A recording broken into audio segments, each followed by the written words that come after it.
Hi everyone, welcome back to Sharon Cullen Art.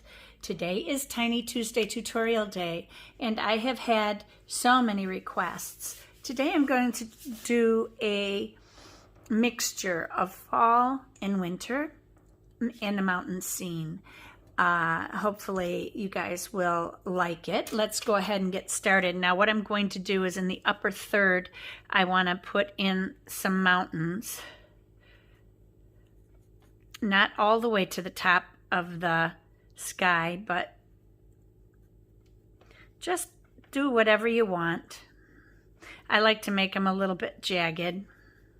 And then below that, I want to keep it like right about here. I'm just putting a faint line across and then another faint line across here below that. And that's all I'm going to put in. Now, I've got a lot of colors today. I may not use all of these colors, but for the sky, I'm going to use some ultramarine blue and Payne's gray. I've got my sap green, of course. You don't need greens, and I took an olive green. You can mix those yourself using your sap green, adding a little bit of red to it, and making it more olive. But if you add too much red, it's going to turn brown. You can also use that for your browns if you'd like. I also grabbed some rows of ultramarine I think I'm going to throw into my mountains. I have yellow ochre and raw sienna. I'm not sure which I'm going to use. I have my Aussie red gold and quinacridone gold. And then I have some red ochre here. I'm not sure if I'm going to use that either. But to start, what I want to do is I want to go in and do the sky. So I'm going to wet that area before I put any color in. So just kind of go around your mountains.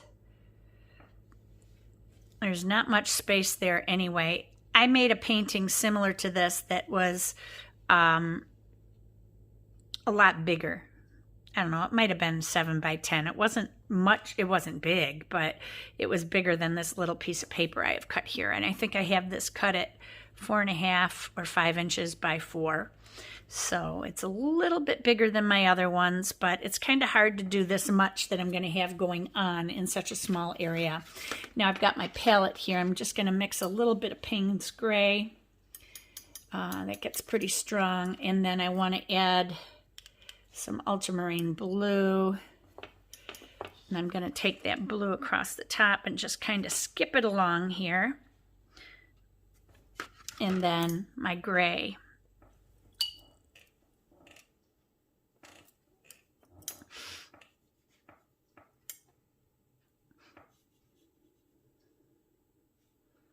Can leave some white.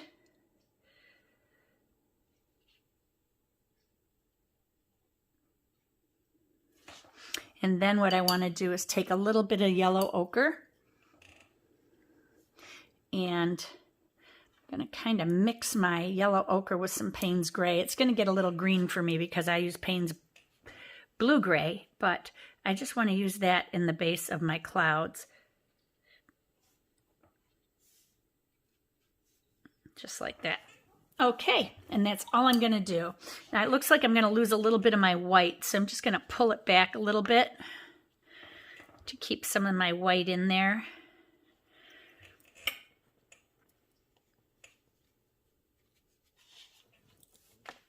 I lost it here. That's all right. I'm going to dry it because I don't want it to keep bleeding. And if you're starting to lose control of your sky, try using a thirsty brush to pick up the color you want to keep, and then you can dry it.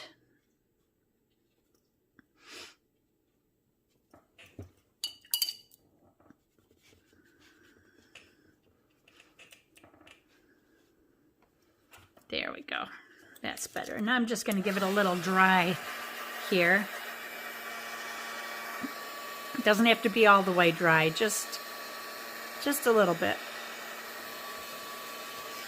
Okay, and now I'm going to go back in with some Payne's gray. I want to leave a little bit of white at the top of my highest mountains. But I'm just going to go in here And even though it's not bright and sunny out, I'm making some darkened areas. Oops, I forgot about the snow. I'll do some over here. There. And then I'm gonna wet my brush a little more and just start adding in more gray and a little blue.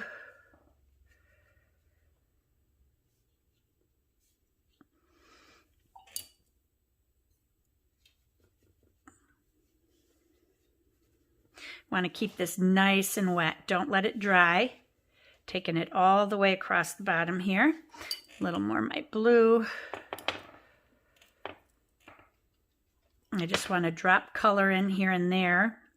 And then I want to take a little of this ultramarine rose that I have and just drop that in, just for something different.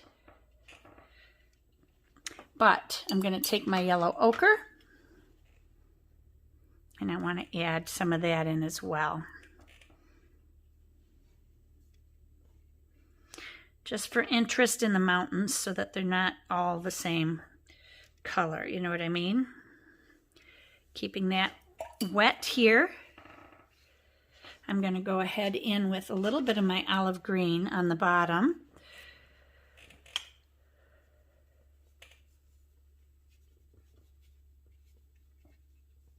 And I'm going to bring that up into my mountains, and a little Aussie red gold also, or quinacridone gold works. Bringing that up into the mountains too.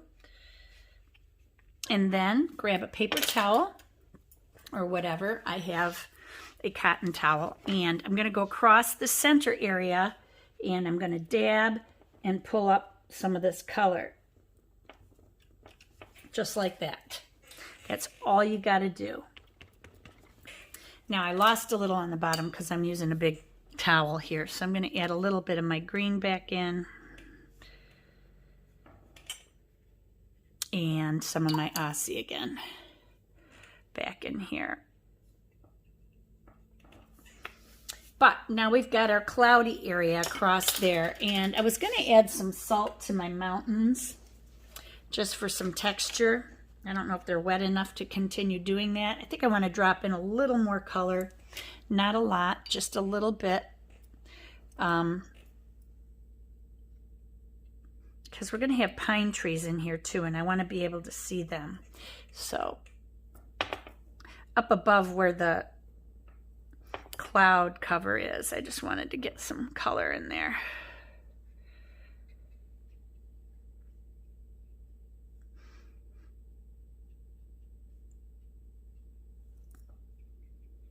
There we go. And I'm going to add in my salt.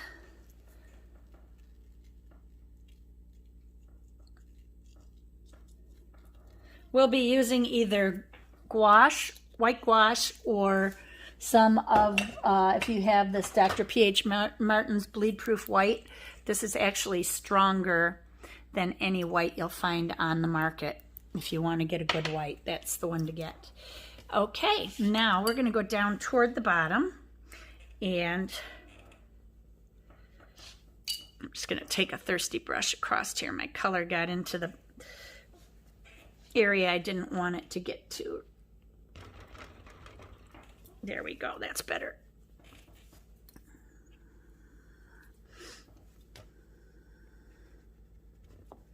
There. Now we'll get into the bottom portion, and down here I'd like to have some puddles or ponds or something. So I'm going to have something coming in from this side that's just going to kind of go like this, and then another one from this side that'll go over here. They look too even. I don't like that.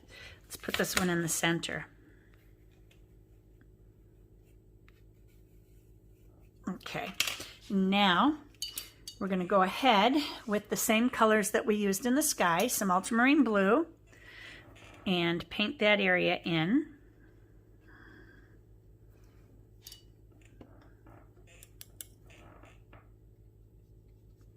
Same with this one. And then I'm going to go back in with my Payne's Gray. Don't want it too dark though.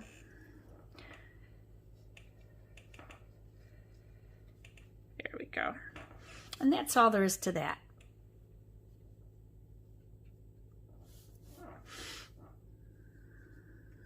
In with some of my sap green. Whoops. Well, I got sap green right in my mountains. There we go. And I'm going to put that around the areas that are wet. Don't want it too dark though, but just put it around here. And then some yellow ochre or raw sienna. I'm going to stick with the yellow ochre, keep my colors down a little bit. I'm going to put that in there, just kind of mixing it in. A little more green at the top, some olive. There we go.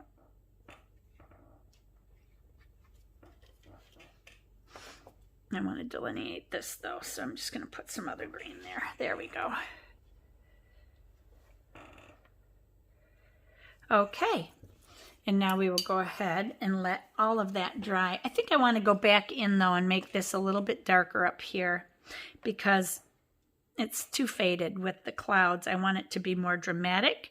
So I'm taking my sap green and I'm just going into this area. And then I'm going to take my Aussie Red Gold. You can use your quinacridone gold, whatever you want.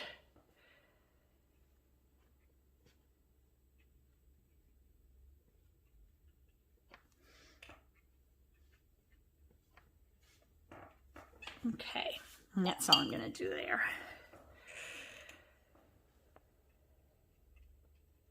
I can bring it up a little bit into the cloudy area because it looks too stark, and I want to have some height in the foreground or the midground, whatever. Keep that more at the mountains. There we go. Okay, now we'll let all of this dry and we will meet back once the salt is dry on the mountains and this middle area is dry. Okay, now everything is dry. I'm going to go ahead and brush off the salt that's on my mountains.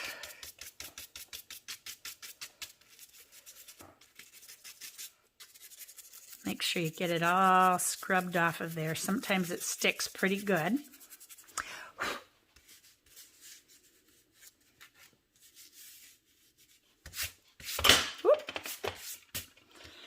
Okay, so that's all done. And my mountain looks a little bit sloppy here. I don't like the way that's looking. Looks like I could blend it a bit. There we go.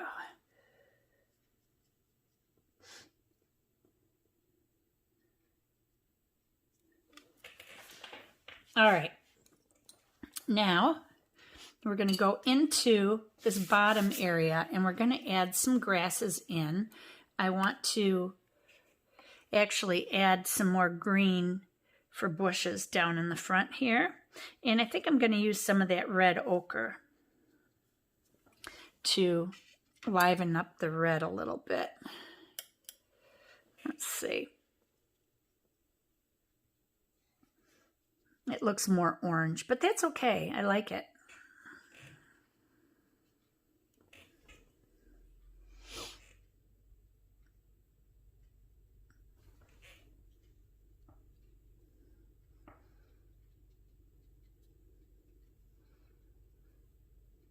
Okay.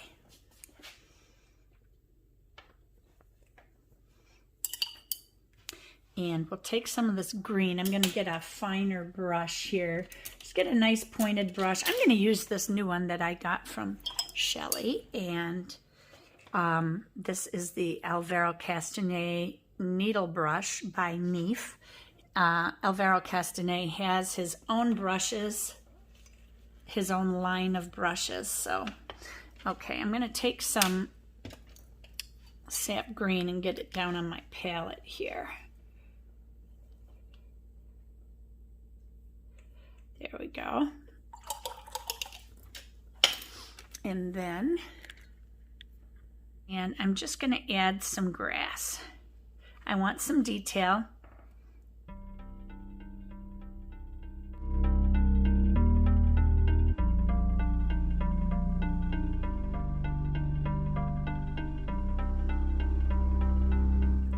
I want to take my Payne's Gray. We're going to have nice dark trees.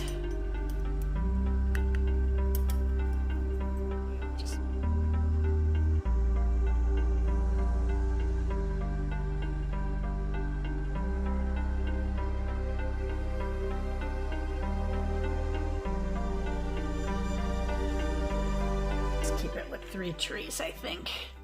Okay, now that part's all done. We're going to let the trees dry, and then we're going to go in and splatter in some snow, which will be fun. I'm going to use my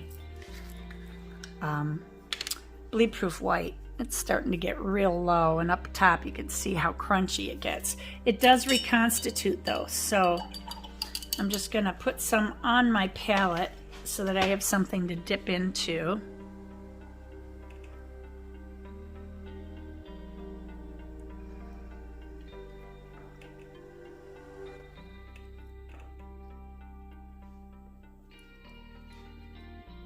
It should be plenty. I just don't know how white it is. I'm gonna fix the snow on my mountains a little bit too while I got this on my brush. I've got a few pencil lines that did not erase well, so I'm just going to cover them up by putting the snow over it.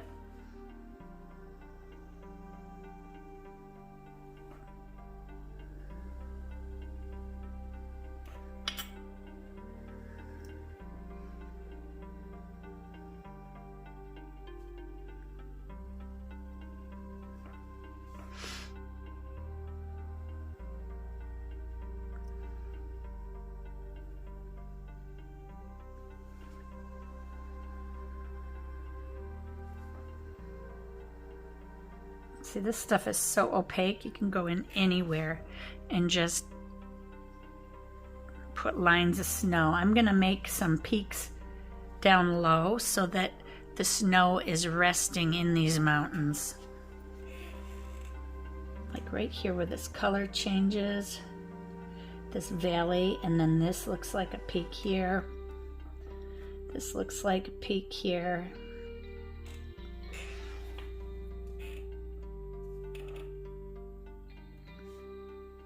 And down in here.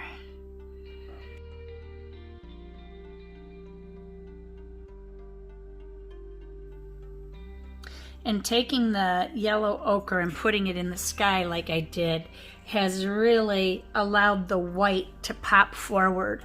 I'm going to take a little bit of my white and put it on these trees too. Since my brush is still loaded with it, I may as well use some of it up.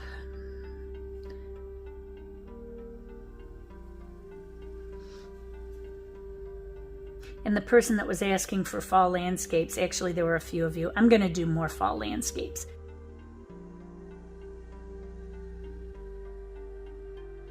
Add a little bit of snow here and there on these bushes or trees or whatever these things are. Just to show that they have got snow on them too. It's been snowing a while. It's coming down hard. You know, it snowed here the other day. Was it yesterday or the day before? It was supposed to rain. Must have been yesterday. And the guys were working. They took off for lunch when it was sunny, and Pat and I were like, why are they doing that? Because it's going to rain soon.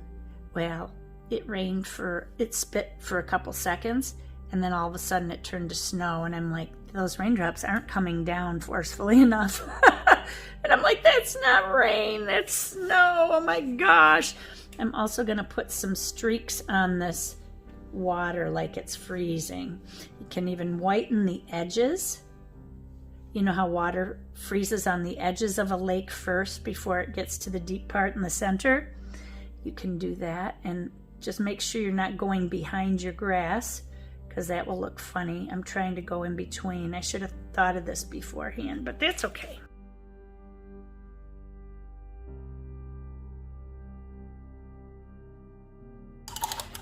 Get a brush that you want to splatter with. If you've got like an old, like one of those fake or hog bristle brushes, I've used this one. I have this old one. This is a Master's Touch that I got many years ago. This is good for snow. I use that for snow sometimes. I usually use this one because it's so great. I get a lot of fling with it. I'm just gonna go ahead and put this scrap paper up in front of here so I don't get everything all dirty. And we're gonna go ahead, I'm gonna wet my brush a little bit, and then I am gonna splatter. This is the best part about doing winter scenes, is all the snow that comes down.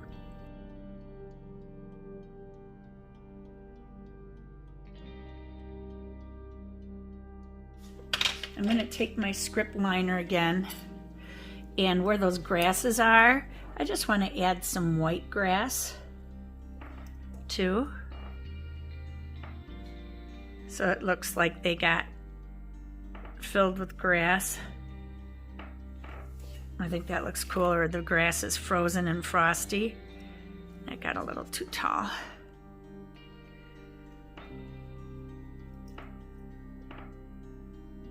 Some frosty grass. There we go. Okay, now I'm going to go ahead and take off the tape, and then we'll see how it turned out.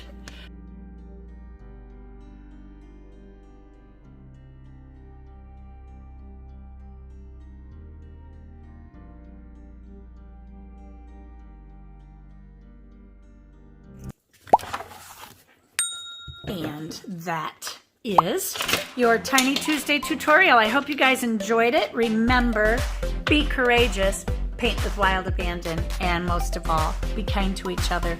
Take care, everybody. Bye-bye. God bless you.